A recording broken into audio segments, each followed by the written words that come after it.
our fellows to present the work that they're doing. And within a conversation with an expert, really kind of delve deep into bringing you guys into why this work that they're doing is important for today and also into the future.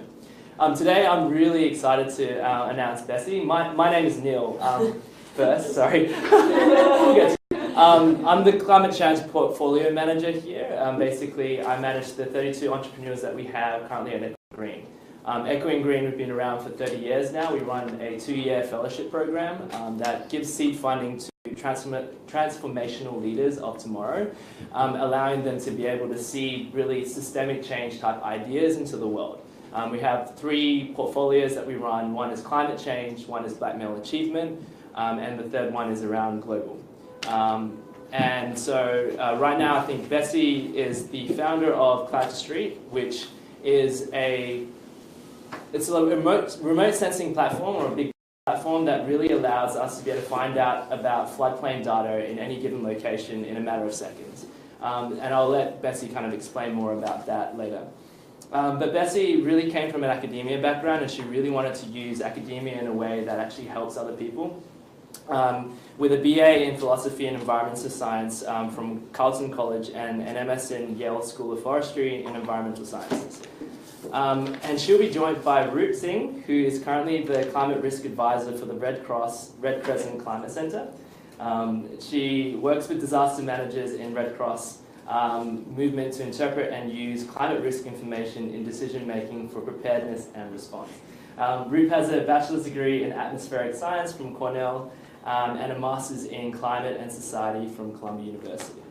To explain the structure of the event tonight, Bessie's going to present for roughly around 10 minutes, but then Roop is going to come in and have like an intimate discussion with Bessie, but in a way where you can all get involved. We want to sort of bring Bessie's work into today's context and also in the context of the US today in terms of natural disasters, but are things that we can also openly discuss together. So without further ado, I'd like to introduce Bessie. Is on? Yeah. Okay, awesome. I am to put this mic on. Hey, thanks, Neil. And thanks especially to Roop for coming. Is that good? Okay. I'm like have to be tethered to this thing now. And thanks all of you guys for coming too. I think the fact that you're here and interested in a conversation on this topic really means one of 2 things. Either you are very concerned about climate change and you fully appreciate sort of its potential to bring humanity to its knees, or 2, you're my mom, who's sitting right now. And which you could, in this case, you can be both, because she also is concerned about climate change. But it is true, and I think a lot of us sitting here in particular recognize that risk and massive threats are increasing and much more unpredictable than they have been. And the traditional ways of understanding this risk just won't work. And this is not just the case for countries far away where there are traditional vulnerable people. This climate change and its direct impacts is affecting us very much in this room. As you guys know, so when Hurricane Sandy hit New York and New Jersey, 10,000 of the homes that were flooded just in New York City were left off of and should have been on the FEMA flood map. The maps were 35 years old for New York. And these people, like this home here, was not on the federal insurance, wasn't aware of the risk that they had. And I know many people who couldn't return because they didn't kind of have that recovery capital. And we see this time and time again all over the place. I think the massive hurricane season that we just experienced showed this very much. I mean, we're talking tens of billions of dollars worth of damage. And the flood maps in many of the areas around Houston were outdated. Some because they were old, like in New York, and some because the dynamics are changing so fast around Houston in terms of flooding and hurricanes that they really did not predict where the flood was going to go. And people were left not knowing their risk, and in many cases the data was uninterpretable, so thousands of people moved into the floodplain around Houston in the last couple of years. But as much as this threatens places in the US where we live, the situation is often much worse, especially in developing contexts.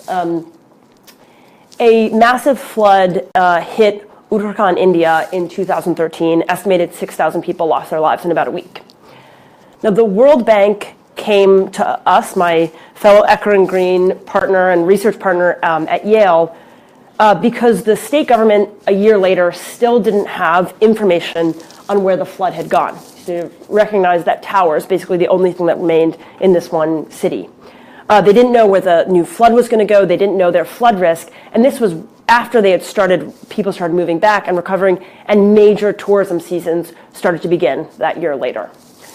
So within a couple of months, Beth and I created this social and physical vulnerability index for the state that revealed hotspots of vulnerability, so not just where the floods were likely to go and the mudslides, but which communities were most vulnerable to that hazard when it came. And then we've worked with the state government and the World Bank and others in the last 3.5 years since we did this original one. And these data are now available and up on the government's site and are part of what they're using to plan for climate changes affecting this region, do emergency response so that they have better information on how to evacuate during the next major flood that happens during the tourism season. So just a little bit of context on why we have these massive threats that are clearly shaking livelihoods and massive assets, and yet we have so little information on many of them, is that traditional flood modeling is really slow, really expensive, and it requires essentially a lot of equipment in the ground. You have to go into a particular place, put a bunch of screen gauges in, wait a while to get information back, and then go, in many cases, hand calibrate the data to figure out the flood map. So as a result, these dots on this map are the largest database of global floods that we know about from the last couple of decades. So it's about 5,000 floods, but almost very few of them have actually been mapped. So most of them actually just look like these dots, like we know it flooded in Cambodia a couple of years ago. That is not a spatial extent of what the risk is, let alone a real understanding of what's going to happen in the future. With 250 million people affected by floods every single year, and this number expecting to double by 2030, we just can't plan, we can't build infrastructure, we can't move people out of danger zones, we can't design insurance programs adequately. But the thing is, there's no longer an excuse to leave communities in the dark about their risk and without the ability to plan. With a revolution in satellite imagery that basically takes pictures of the entire Earth every day, and now massive advents in cloud computing and machine learning, I can literally call an image of a satellite image that's being taken right now, just a couple of lines of code, and analyze floods as they're happening, and then look at full histories of flooding for any given area. So this is what we're about to release publicly in a couple of months. So this is now the largest database of flood maps. This is every flood mapped from 1985. You can see some little profiles there of New Orleans. We have Bangladesh and Cambodia. So this tells us for the first time how long they've lasted, what kind of damage they might have had, and we can now plan based on that. And this is just looking at that same data focused on Harvey. So you can see here the massive extent of the event and how different this particular flood was from the traditional history of flood risk around the Houston area. And that's in the sort of orange-ish stuff there.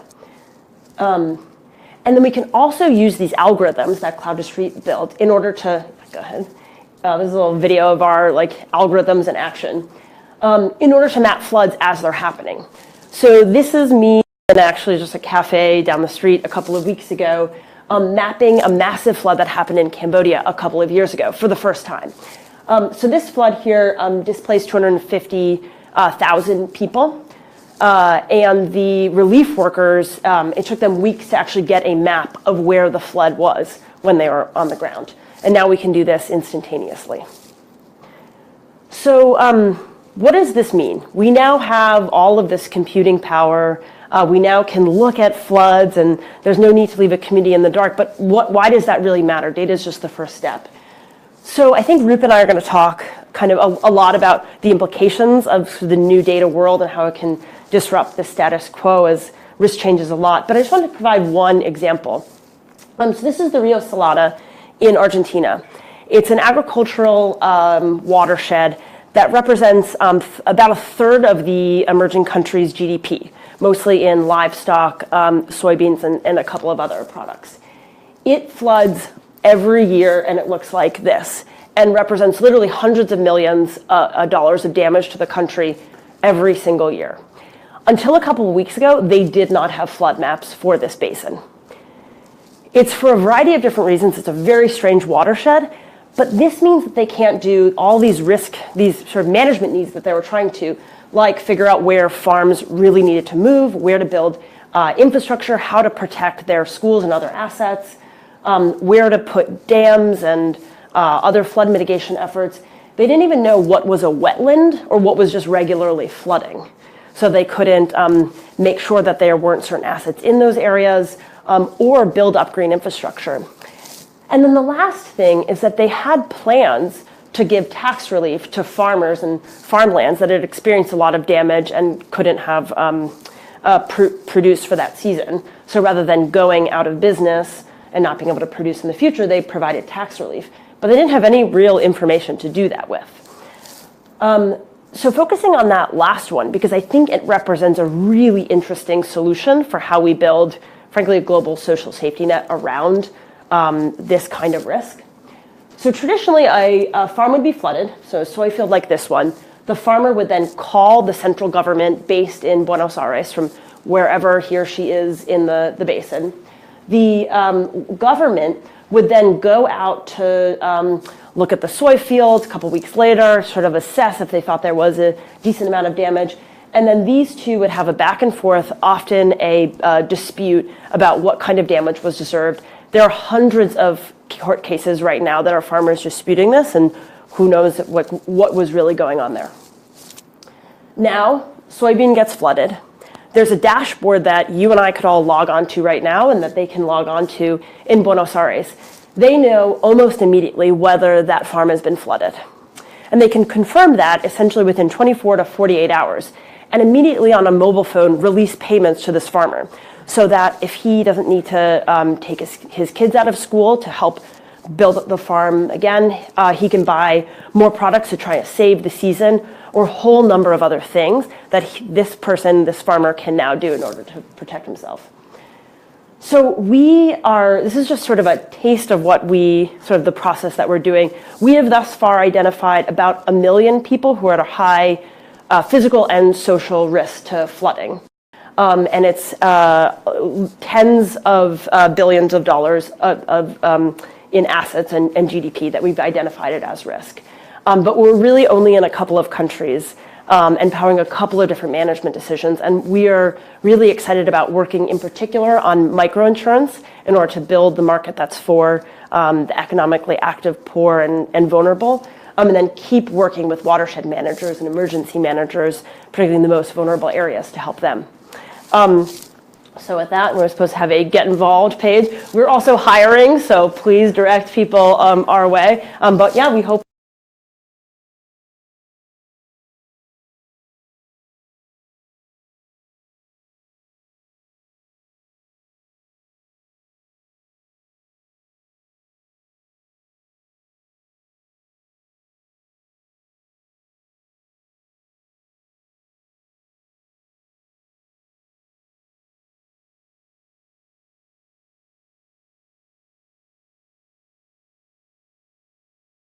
the ground is not something that happens overnight, nor is it something that any one person can do. When you have the science data and academia behind it, converting it into like an actual business idea that's applicable within markets takes like a certain skill set that like Bessie's clearly and her partner have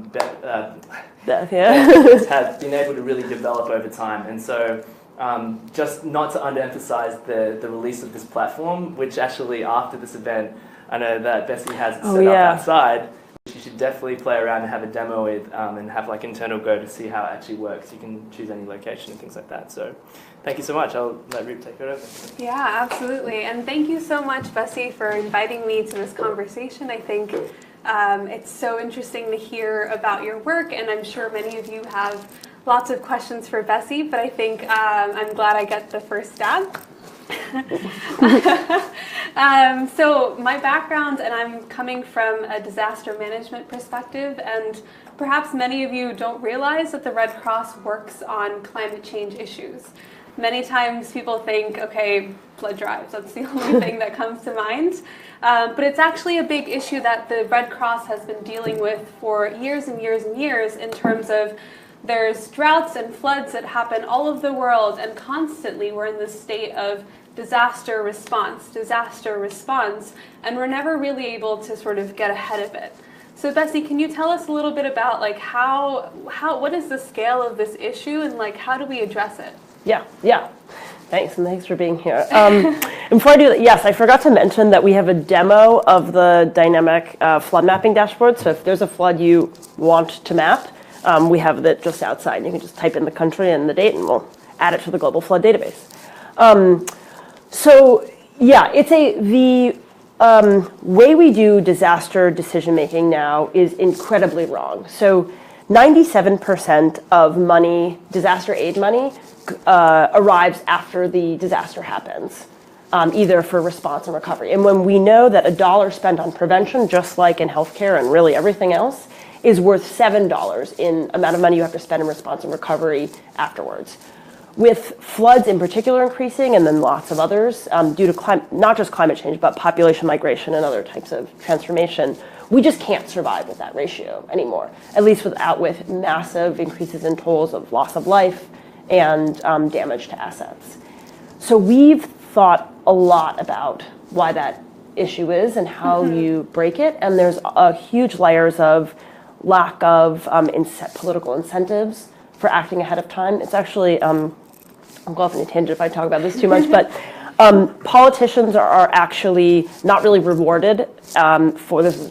A bunch of literature. Politicians actually get hit with votes for spending money ahead of time on a disaster, and you get lots of hits. You get praise and you get votes if you spend money after the disaster. You can sort of see how that's true. You see like Obama coming in after Sandy. Yeah, you're like the superhero. Yeah, exactly. You get hugs and then you get elected and stuff.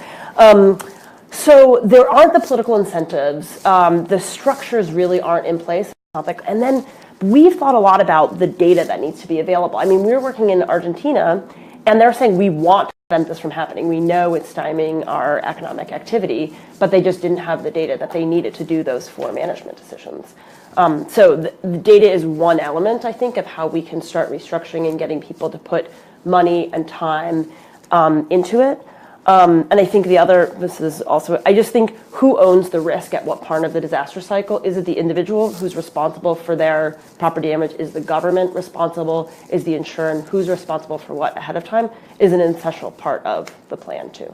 Yeah, absolutely. And I think it's great that you mention all of these different parts, because of course technological solutions are one part. Yeah. But there's a lot more to it. So I guess my question is, you mentioned some of these ways that cloud to street can be applied. Can you tell us a little bit more about what are the other applications of it? Yeah, definitely. Obviously we've talked a bunch about like sort of the work that the Red Cross does and in different parts of the disaster cycle.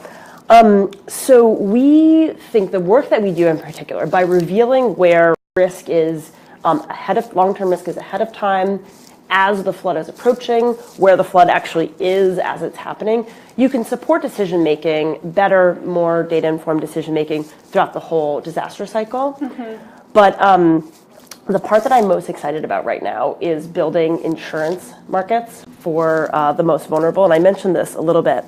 But the UN, the G7 made a commitment in 2015 at the Paris Climate Agreement, which we'll talk about a little bit later, to get 400 million new people on insurance, on sort of traditional catastrophe insurance by 2020. So a pretty big goal, which there's about $1 billion behind this, which is probably not enough, but will definitely be helpful. And the idea is from the developing community to get this private market off the ground. But it will be like insurance that we have never really thought of it before. Like I actually think there's an interesting sort of this idea of understanding what your risk is ahead of time and making an agreement about who will act when and where the money for those decisions will come from which is essentially insurance, but that's really just sort of good planning ahead of time. Yeah. And so what that kind of dynamic looks like if you're a farmer in Ethiopia and you often experience a drought, and kind of coming to terms with the sort of fertilizer company who gave you a loan, you won't be able to pay it back if there's a drought, just making those agreements ahead of time.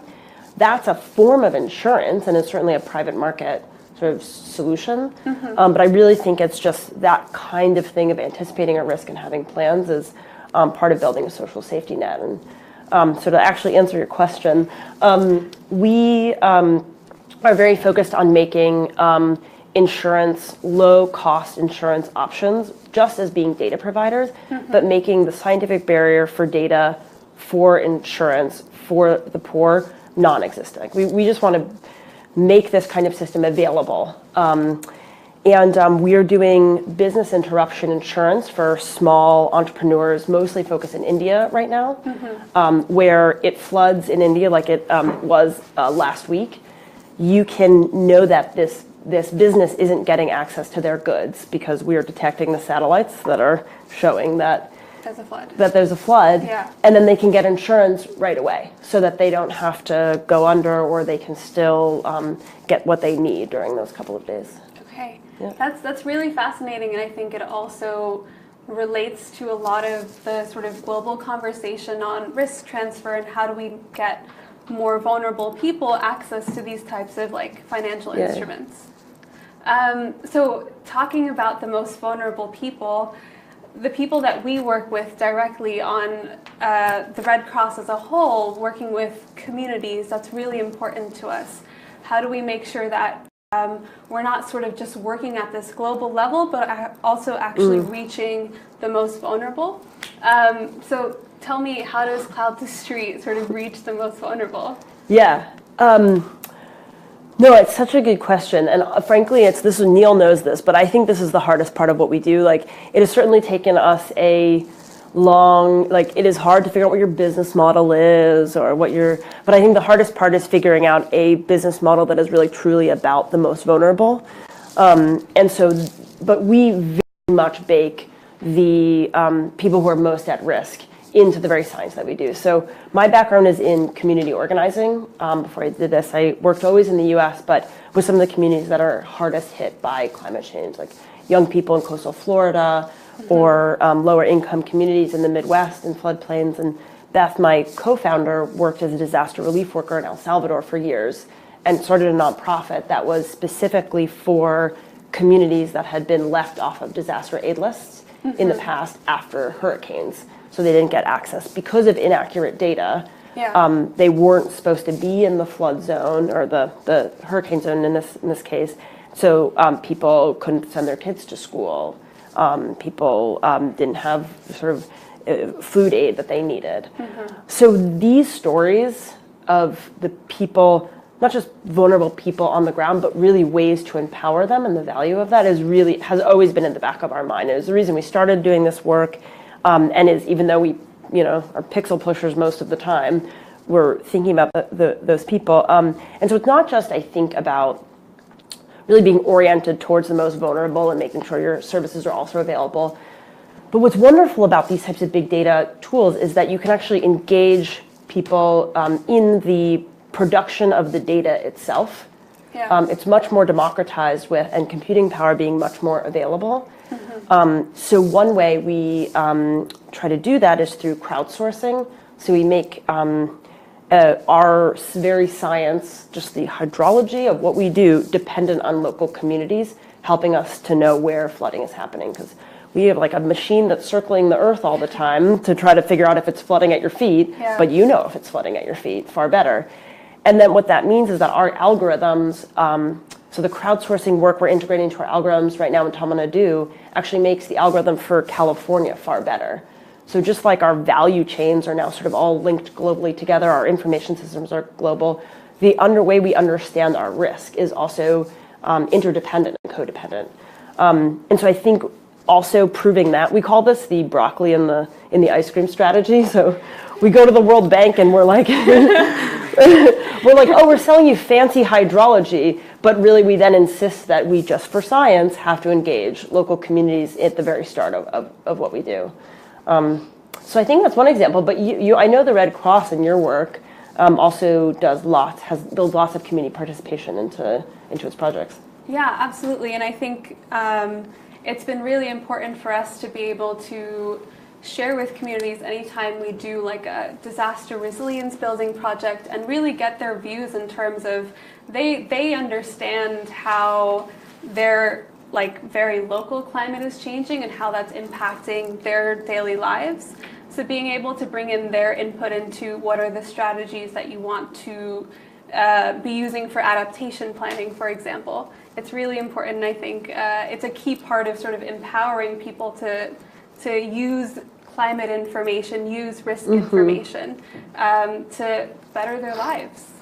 Yeah. Yeah, and I also think there's a big conversation around like decentralizing climate finance and really giving power to people to sort of lead on climate change issues. And that relates to, I think all of you know that COP23 is happening right now in Bonn, and that's sort of this big global conversation about what do we do about climate change. But of course, we're sort of starting to connect it to the very local conversations of how are individual communities dealing with these impacts. So I'm wondering, how does Cloud to Street sort of fit into this bigger global conversation? Yeah, well, there's a lot of stuff, I think, in that question. Yeah, and I think the scale, I think this idea of decentralizing funding and decision-making when it comes to adaptation or regulation around emissions and mitigation is really, really interesting. And so from sort of our perspective, if access to data is now democratized, so now essentially we will release in a couple of months data by which communities can now understand where planning should actually be in their community. I mean, you somewhat have access to sort of the FEMA data here. Certainly other countries you don't, and to the degree to which those FEMA data are accurate and really accessible, I think is questionable. But if that is no longer as much of an issue to access this, and then what does that mean for, should communities be making their decisions about where the dams go? Should that just be government? Should that be corporations who are actually running them or making decisions about how the markets are raised? And to me, it's just very contextualized. So, and the should, and then also the how of decision making at these various scales. And I think the sort of insurance market that I've become obsessed with recently is kind of a microcosm for that, because in some cases, individual insurance actually does make sense for individuals to take financial and in many ways sort of emotional ownership over their own risk and buy it can make sense. You're a farmer in a semi-productive area in Ghana, you can afford it, and you now have a better understanding, and there is a high correlation between education and your likeliness to adopt insurance. There's a lot of places where people just can't afford it, and the opportunity cost of that money is way too high. And so it should be at the sort of microfinance level or the community cooperative level that we should be buying insurance and insuring people against the disaster that we know is coming, but we don't know when. And it could disrupt an entire community or economy. And there are times when the government is really the right level to be doing something, or even the international level. And who owns this risk? Actually, there's a moral decision about, or question around, should big emitters actually be buying insurance for the countries that are now experiencing its and preventing them from developing? Yeah. So I think that touches a bit on this like conversation about accountability amongst different countries, but also something that relates a lot to the work that we've been doing in terms of what's the right level where you should be providing information. So oftentimes the work that we do is connecting disaster managers to forecast information. I mean, it seems obvious that you should be using a forecast to prepare for an extreme event, but oftentimes, like you said, it just doesn't happen. And sometimes you have NGOs or other groups sort of providing that information at the very local level directly to farmers or pastoralists in different parts of the world. But then we also ask the question, are they the ones who are best placed to be able to take decisions based on that information. So that scale question, I think, comes up over and over again. Yeah, and the temporal scale, which is somewhat different, is also really interesting. And the work that Roop is just touching on here, which is called forecast-based financing, in which I'm talking about insurance that happens right after the hazard comes, so that you can really cut off a massive sort of poverty trap about to happen with someone by giving them food for a couple of days, or ability to rebuild right afterwards. They're talking about providing and releasing aid as the disaster is coming, which will enable people, give them the resources they need to leave, or like the willingness to abandon their crops, which happens. People die in fields waiting to harvest their crop to the last minute. Janot told me that story. And it's incredibly innovative stuff that's happening that I think is really a part of these new interesting financial instruments that will help us survive this thing. Yeah, absolutely. And I think it's nice to be like having these conversations here where like when we think about, so I can give you a bit more background on forecast-based financing, just so you know what we're talking about.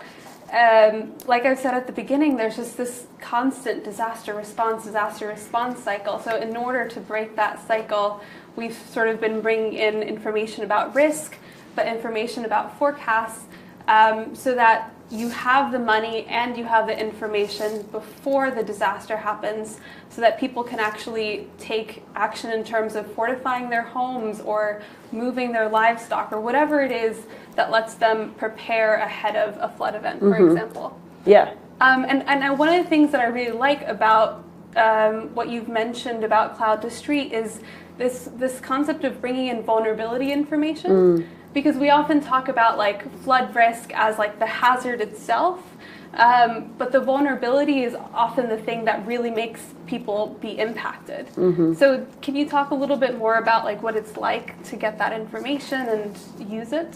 Yeah, no, I love that part of our work. So the disasters are not physical events. A flood can hit two different communities in exactly the same way, and the different communities will experience very different levels of loss in terms of life, in terms of livelihood, and ability to recover. And you just think of the 9th Ward in Hurricane Katrina, or the Rockaways here in our city. It's funny because it's like, so we call it social vulnerability in the academic literature, but it's so obvious, and we all understand it instinctually when we hear about it and see it.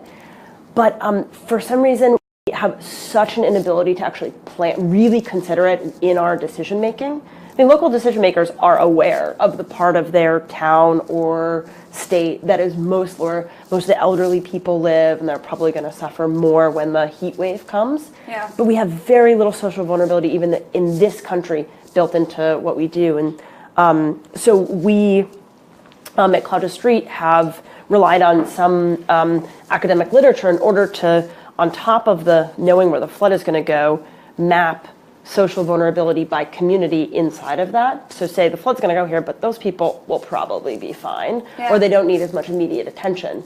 And it's like a funny story. When we were running a simulation on New York State, actually, for a fake hurricane over New York that was like hit Albany. And we were trying to see if it made sense to do social vulnerability analysis as floods were happening, so emergency managers could know where to prioritize within that zone. But you don't care about, like Western New York if the hurricane's just going to a different part. Yeah. And so a friend of mine, just like a random friend of mine, was there while we were doing the Beth and I were doing the simulation, and it was over Albany that we were like this one time spot of this fake hurricane. She was like, oh, that doesn't make any sense. That part of Albany is fine. Like there's actually not that much going on there, and people are pretty wealthy. And we're like, okay, what is going on in this like little community that we know is, and we zoomed in, and then we just put Google Maps over it. And the only thing that was in that community were 2 nursing homes. And you just like wouldn't know, people, local residents like wouldn't know that is actually where you need to send people in the 24, 48 hours afterwards. So there is a role, I think, that data can play in this. The issue is that it's way more locally contextualized, even the data itself, than the like super globally scale. Like physics are the same everywhere, so we can analyze any tweak we make here is going to help flood detection in anywhere else. And it's just we can automatically adjust our detection for the globe. But understanding social vulnerability really depends on talking to local folks about what's going on there. So we've done social vulnerability assessments in Uttarakhand, in Senegal, and a little bit in New York. And every time it reveals stuff we never would have thought. Gabe, in fact, worked on the social vulnerability work in Senegal, where we took raw census data and sampled it for the country. And it revealed really interesting stuff about mostly migration. Internal migration was one of the biggest drivers, and helping decision makers integrate that into what they do. And it's definitely not as easy as just data to then making a decision, but knowing where and why someone is vulnerable, we think is a helpful first step. I just want to make sure that people get a chance to sort of ask questions. We've got about 8 minutes or so. If there's any kind of questions in the crowd, I'd love to open it up, make it into a discussion. Oh, yeah. Hi, Bessie. My name's Andrew, but your presentation was amazing. Really think this product that you've developed in terms of forecasting and mapping of floods with your algorithms is truly extraordinary. I'm wondering if you could talk a little bit about your business strategy. First of all, are you for-profit or non-profit? What kind of clients do you have, and how do you find them and do work with them? Yeah, great. We are a for-profit, which is interesting, and I could talk for a long time about that. I've never worked for a company before, never thought I would. No one at Cloud has ever worked for a company before. And we started in many ways because it was just the easiest to start.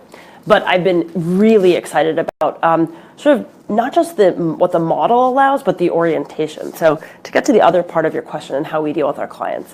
So our clients are primarily the World Bank, other development banks, or agencies like the French Development Agency or GIZ, the German Development Agency, or increasingly insurers, either for-profit insurers and microfinance institutions, or nonprofit insurers like the African Risk Capacity, et cetera. We sell to them the sort of dashboards that you've seen. So it's basically like we'll take the algorithm and customize it based on whatever the needs are for the decision-making context in Uttarakhand or in southern India where they're running business interruption insurance.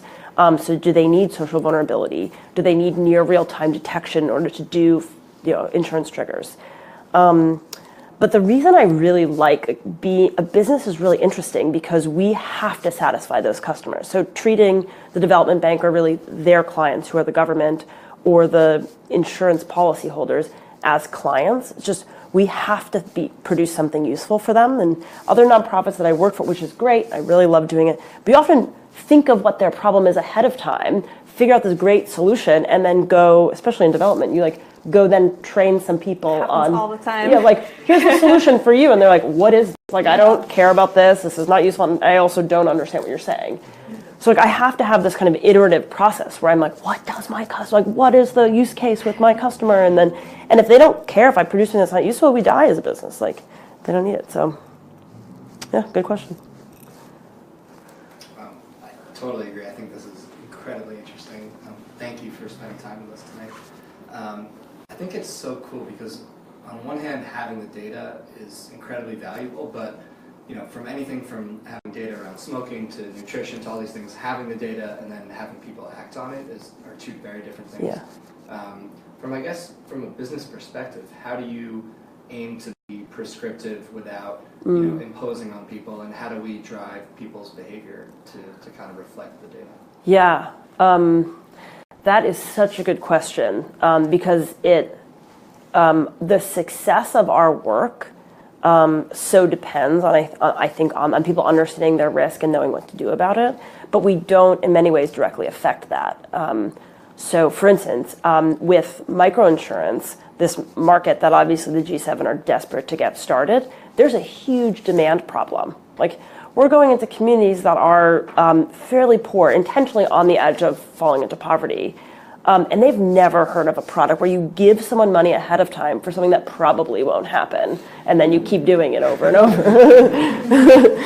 and like sort of explaining that. And so it's tough. I mean, the answer from our perspective of what we do as a business is we're led by who our customers are. So like the world, in the case in Argentina, that was the World Bank paying us because they knew that the local Argentine government had those particular needs. So we were just trying to help the needs that they needed.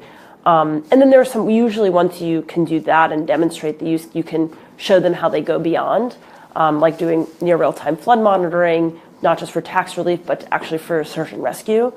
So things like that. And then I think we probably could, I don't know, like get in the game on educating the market a little bit more. But I mean, in many ways, we're sort of dependent on these other players who are non-data providers, central for making it happen. Thanks. Yeah. Yeah, so I'm an entrepreneur just kind of getting started, so I'm Cool. interested in how you guys get started and how, were you revenue in the beginning? Were you, this big vision idea? And, you don't seem to have super techie backgrounds, but it seems like you built this big, like, technical product. So just kind of curious, what the first steps were and how the funding played out. Yeah, certainly. No, our backgrounds are definitely not tech. Like I'm a community organizer, and I really identify as a. In fact, I did not identify as a business person at all. Like even after got Echo and Green, I was like, oh, we have to talk about social entrepreneurship. And so when I started introducing myself as an organizer, I started feeling a lot better. And that's a disaster relief worker. We were doing degrees in science when we went to Yale. So Beth, from her background, was realizing these communities were hit over and over by floods and just weren't on. The lack of data was not putting them on the disaster list. So she said, I want to go actually design better science to stop the problem before it happens systemically. And I was frankly just looking for new solutions to empower the communities that were, I saw just getting hit more and more by climate-related work. So we had been I was a social scientist, she was actually studying hydrology in particular. And the quick story is that behind building the tech is that Google came to Yale during our first years and basically presented an early version of the platform we use called Google Earth Engine, which is like Google Earth except you can use the data. And said in like true Google form, like, we built this thing, isn't it amazing? And I was like, yeah. And they're like, okay, what do we do with it? And we were like, okay. And so they had come to Yale to like basically convince a bunch of fancy professors to use their platform. And professors said like, oh, we'll give it to our students. And so they like invited a couple of GIS-focused students to start using the platform. And Beth had the specific use case of thinking about farmers in El Salvador that she had worked with, saying, well, we can get them some better information. And I said, that sounds like a very empowering organizing tool. And so we learned how to code in order to do that. So this platform's in JavaScript. We had never coded before in our life. So we've worked with Google quite a bit since then. And they always tell this story, which I swear is not true. Whenever they train on Google Earth Engine, they will tell, even if we're not there, they will say like Cloud to Street, which is like this, uses our stuff, and they do all of this stuff. And when we were doing a training, one person raised their hand during the training, and this might be a coding joke, but said like, "What's a string?" Which okay, you guys aren't code, but it's like it's like an extremely basic coding concept that like everyone then laughs in the room. And I really don't think I think we knew a little bit more, but we knew nothing basically. And so we went to Mountain View and presented a first example of this. And then Google sent us to a couple of conferences to present a very early version of the work. And that's where the World Bank found us and said, you need to apply this to Uttarakhand. And so it's been built very much around specific use cases. We had at that point, we were just doing it at school, doing this algorithm and kind of presenting it at conferences. And then with this use case, and then as we were graduating, Google gave us a big grant to start working on this. But it was a side job sort of working with Uttarakhand, and then more like someone else at the World Bank found out about it, and Google was sort of funding us to like explore the science. It was a award, so not a grant. And so then building the business part on top of that has been a whole other journey. Great. No, thank you so much. I might just stop it there so that we get some time. I know that some people might have a hard stop at 8, but I wanted to make sure you had time to mingle with one another and also to ask Bessie things that you want to ask in person, and also Roop. I would love to just have a round of applause for both of them.